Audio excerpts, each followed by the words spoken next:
Welcome back to another week of Machshava Yomi. Every week, we're going to take one deep thought, one real struggle, one question people quietly carry inside themselves and dive into it together. And not just talking about it, but to understand it deeply, give it language, and hopefully turn it into something that helps us grow. Throughout the week, shorter clips and daily moments of inspiration will be released across all social media platforms, so the conversation never really stops. And truly, thank you for being here from the very beginning. Episode 2 is really part 2 to episode 1. As episode 2, we will be diving into the question, the thought of why do you secretly feel behind? So without further ado, welcome to Machshava Yomi.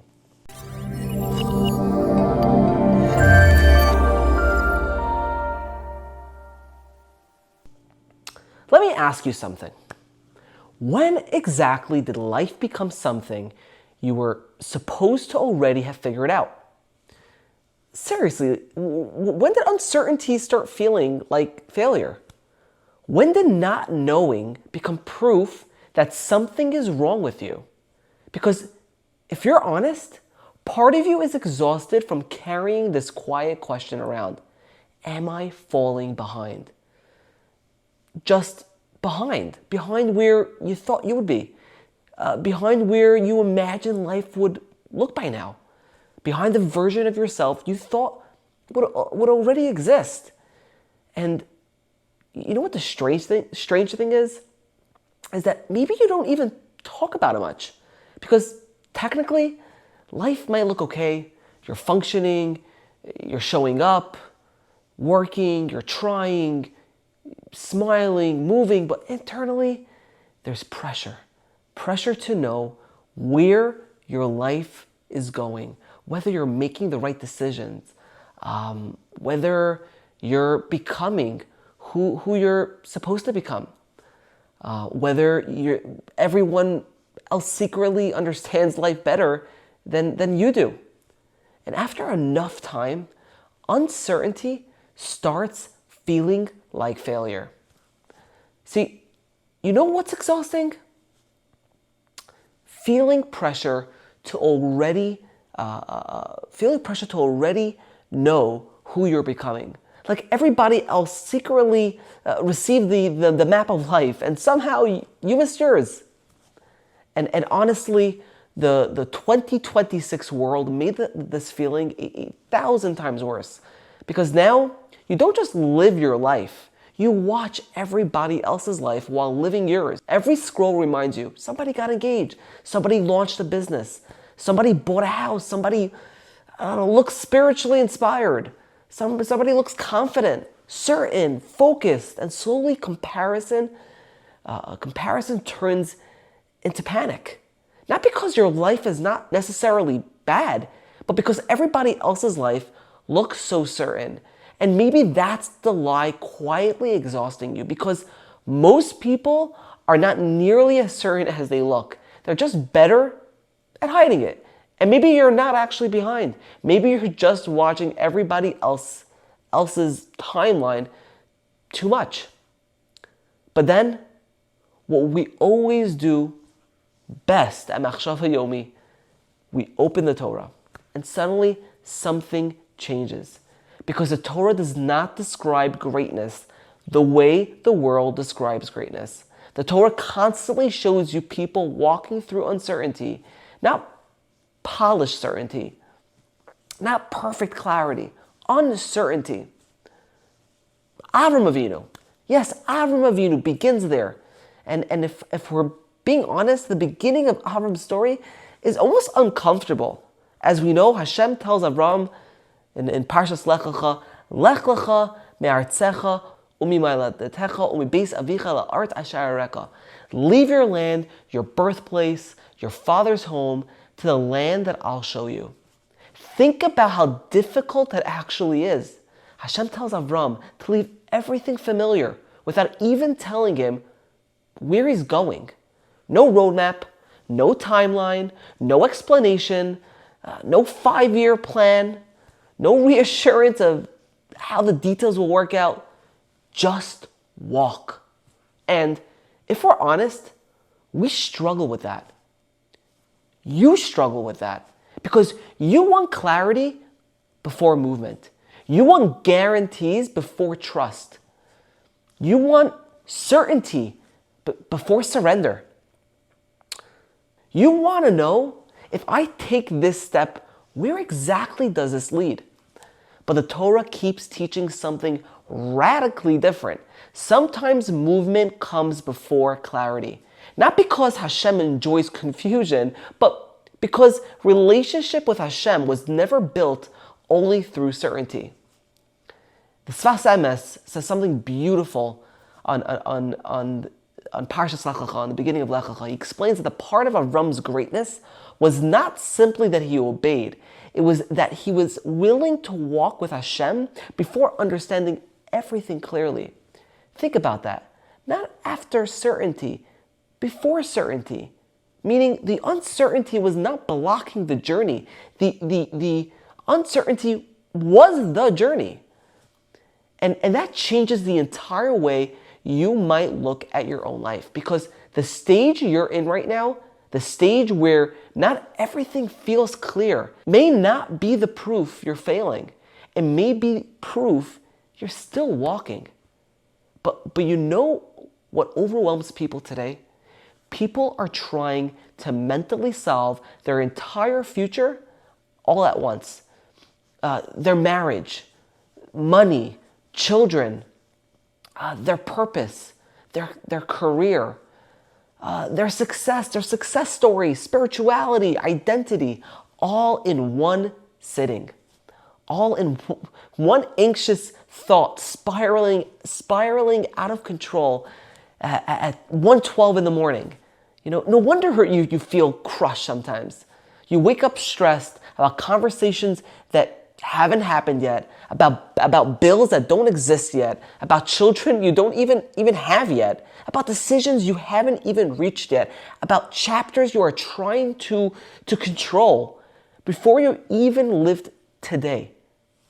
And slowly, your mind becomes heavy from trying to carry a future that hasn't happened yet.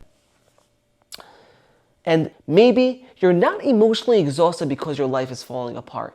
Maybe you're emotionally exhausted because you're trying to mentally live 10 years of life all at the same time. You're trying to solve marriage before today's conversation.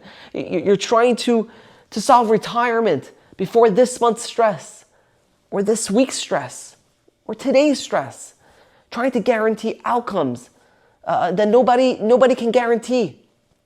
Trying to mentally carry tomorrow before finishing today. No wonder you're tired. You were never designed to carry an entire lifetime all at once. And maybe that's exactly why the mun came down the way it did. Because the Gemara in Yuma Daf Ayin Vav Amid Aleph, the Gemara asks, why did the mun fall daily? Why not yearly? Why not monthly, weekly? Why force Klal Yisrael to depend on it every single day? And the Gemara gives a mashal, a parable.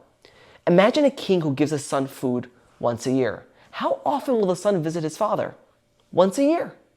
But if the king gives him substance every single day, the son comes back every day. The Gemara says Hashem intentionally designed the mun that way. What is Chazal saying to us? Chazal is revealing something very deep about how Hashem designed life, how Hashem designed your life. Hashem could have created certainty, 12 months of man from heaven, storage, predictability, guaranteed security. Instead, one day, tomorrow, come back again. Why? Because relationship was part of the nourishment. Trust was part of the sustenance. Daily dependence was not a flaw in the system. It was the system. And suddenly something begins to hit differently. Because maybe The reason you want your whole life solved right now is because certainty feels safer. And that's understandable, very human. But the Torah keeps teaching something deeper. Sometimes closeness to Hashem is built precisely in places where not everything is solved yet. As the Gemara brought the mashal, right? The parable of a father who wants a relationship. Doesn't disappear for a year. He wants a child back tomorrow. And maybe that changes the way you look at your life. Because maybe the unanswered questions, the parts you wish were fully solved already, are not always signs of abandonment. Sometimes they're invitations to your relationship with God. Because certainty can create distance, but dependence creates connection.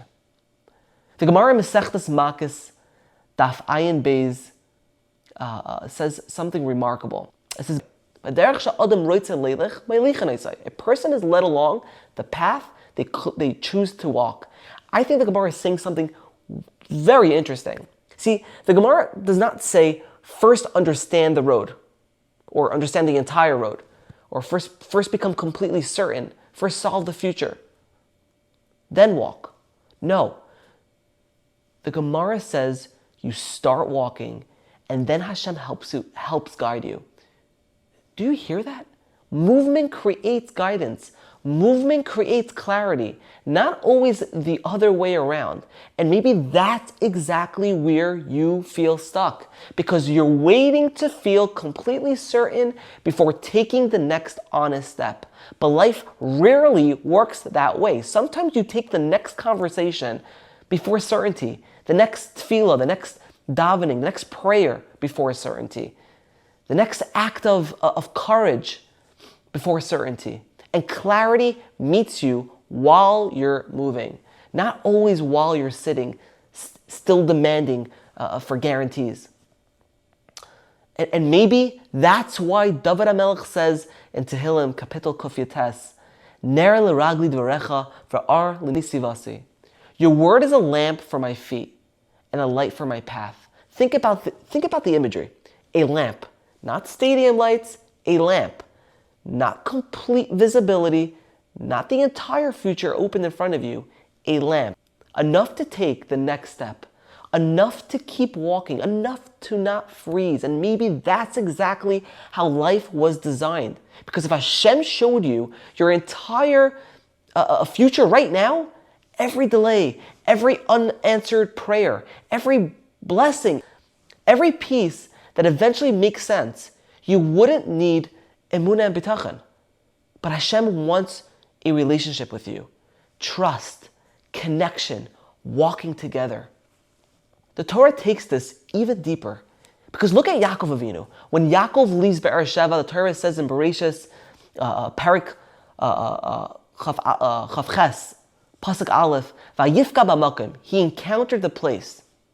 Think about Yaakov at that moment. He was running from Esav, leaving his parents, leaving comfort, no stability, no certainty, definitely no clear roadmap. And Chazal tells us he stopped unexpectedly for the night. It's night. There's darkness. It's loneliness, uncertainty. And specifically there, in the middle of all that instability, Yaakov receives one of the deepest divine insights, revelations of his life, the ladder. As the pasuk says, Sulam mutzav artzav aroisha magia hashamayma. Right? A ladder was connecting earth and heaven.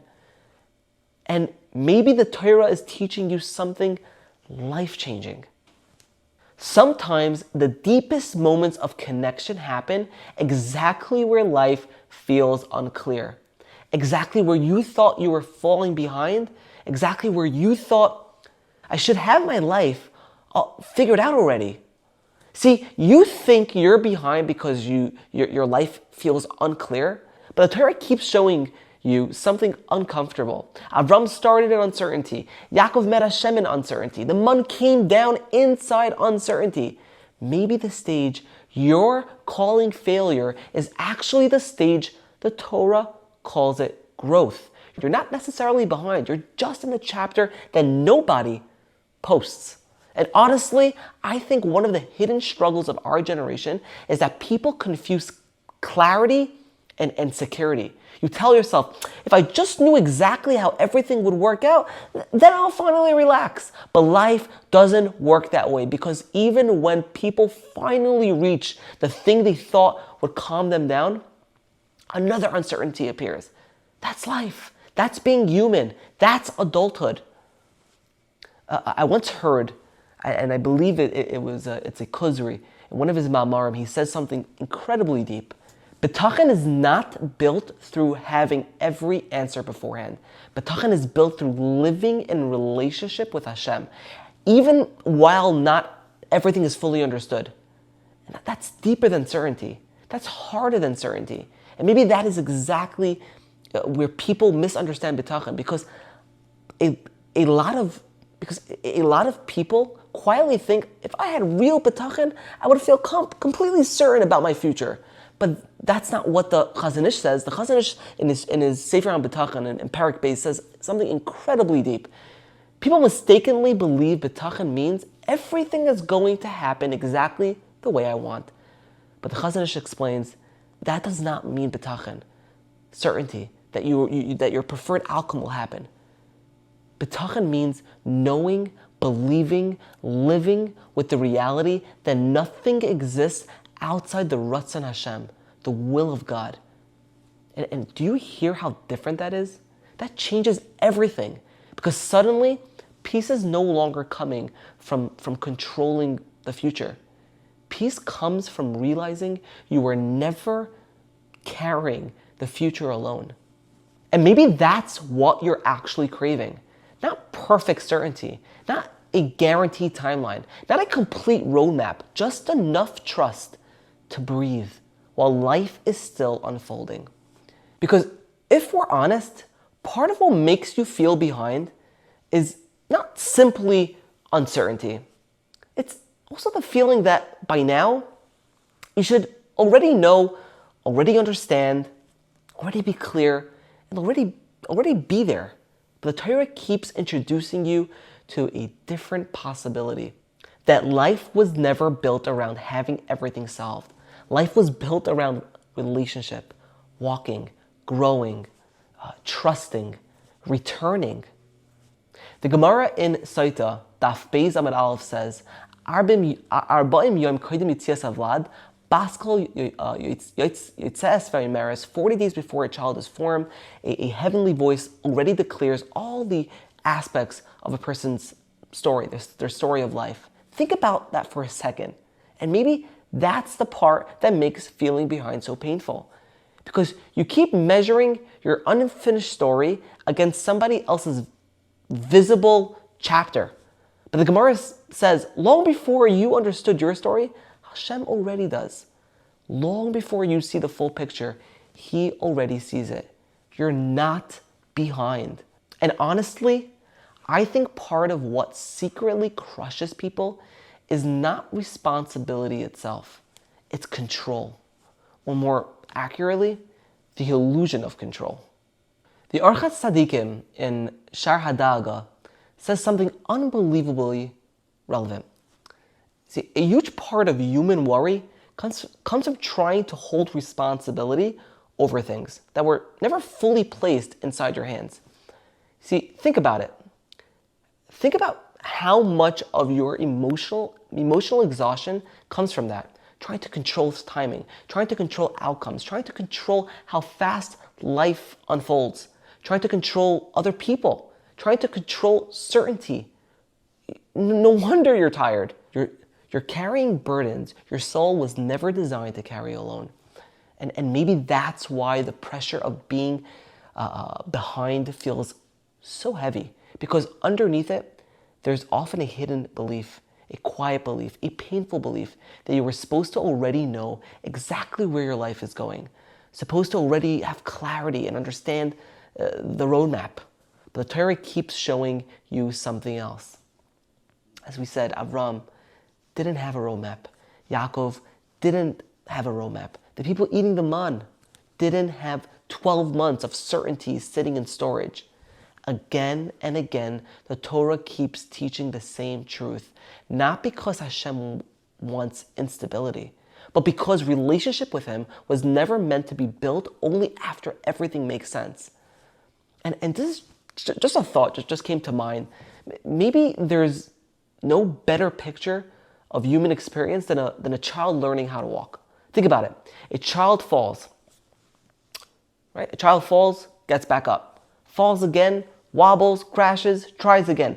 Nobody stands over the child and says, wow, unbelievable, you're still not walking perfectly? What's wrong with you? Nobody says that because everybody understands growth takes time.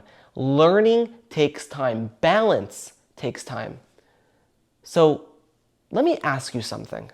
Why do you expect yourself to master uncertainty instantly? Marriage takes time. Faith takes time. Confidence takes time. Purpose takes time. Identity takes time. A meaningful life takes time. And maybe maturity is not reaching a place where you suddenly have everything figured out. Maybe maturity is becoming humble enough to admit, I don't fully know where this is going yet, and continuing to walk anyway. So let's go back to the question we started with. Why do you secretly feel behind? See, maybe it's not because your life is actually failing. Maybe it's because somewhere along the way, you started believing that by now, you're supposed to already have everything figured out, supposed to already know where life is going, supposed to already feel certain, secure, clear, established. And slowly, that pressure turns uncertainty into panic. Not because something is necessarily wrong, but because uncertainty begins feeling like proof you're losing, proof you missed your timing. But the Torah keeps teaching you a completely different language. Look at everything we just spoke about. Avraham Avinu walked without knowing where the road would lead.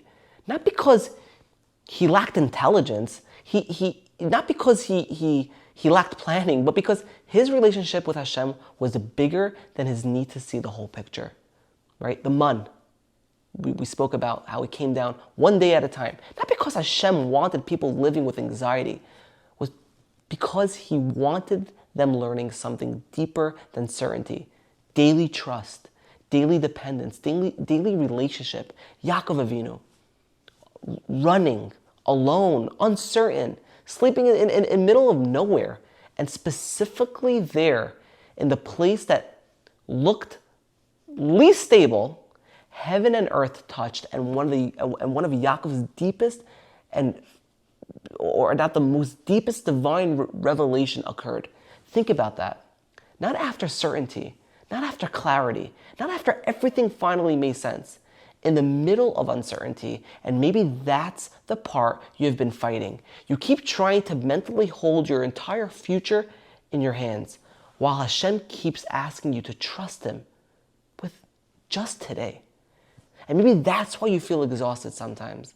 Not because you're weak, not because you're broken, not because you're behind, but because you're trying to carry things you were never meant to carry all at once. The next 10 years, every possible outcome, every timeline, every fear, every what if. And eventually, the weight becomes crushing. You know what? Maybe you were never actually behind. Maybe you were just trying to force clarity inside a stage of life that was teaching you trust.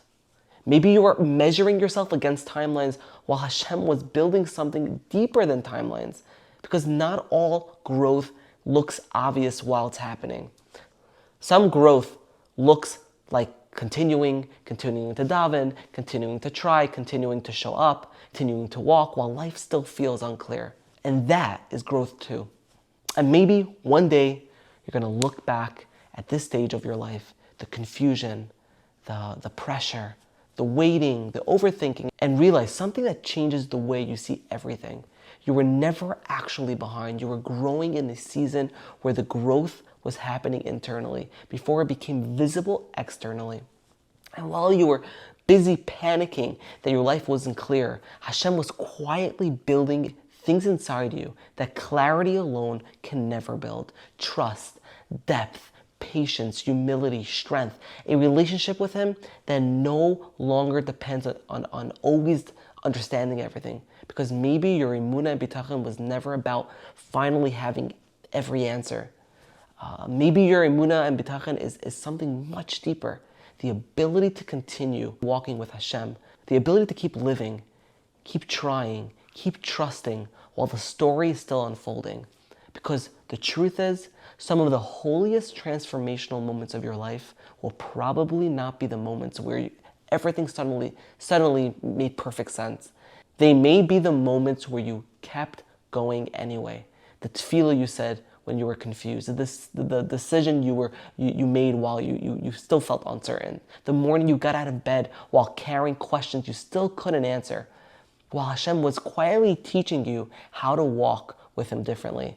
And maybe, just maybe, the reason you feel behind is because you're measuring your life from inside the middle of the story. But Hashem is reading the whole thing. He sees the chapters you haven't reached yet, doors you haven't seen yet, growth you haven't recognized yet, meaning you haven't discovered yet. And maybe that changes the question completely. Maybe the question is no longer, why am I behind? Maybe the question becomes, what is Hashem building inside of me in this stage of my life that could only be built here? Because sometimes the seasons that feel the most uncertain to you becomes the seasons that shape you the most. And sometimes the moments you thought you were lost were actually the moments Hashem was closest to you.